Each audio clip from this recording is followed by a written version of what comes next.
Hello everyone, today I will explain the normalization by ground and denormalization functions in the point cloud tool module. First, let's discuss the normalization by ground function. This feature removes the influence of terrain undulations on the elevation values of point cloud data. It requires the input data to have already undergone ground classification. This process involves subtracting the elevation value z of each point by the elevation value of the nearest ground point found. Activate the normalization by ground function. Check the point cloud data that needs to be normalized in the normalization by ground dialog box. There are two search methods, 2D and 3D. The 2D method is suitable for most terrains, while the 3D method is applicable to cliff terrains.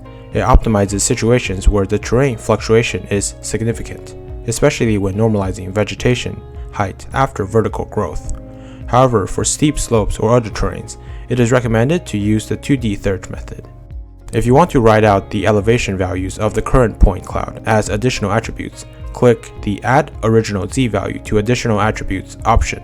If this option is not checked during normalization, denormalization cannot be performed. Next, choose the file storage path. Finally, click OK.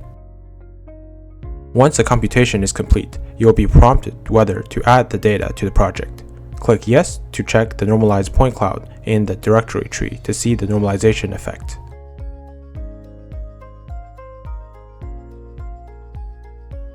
The denormalization function restores the z values of the normalized data.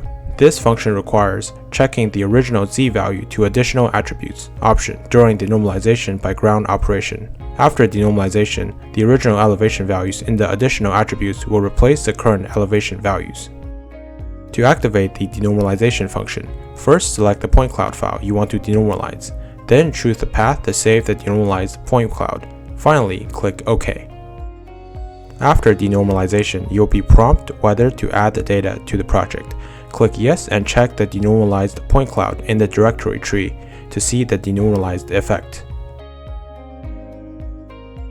That's the introduction to the normalization by ground and denormalization functions in the point cloud tool module. Thank you all for watching.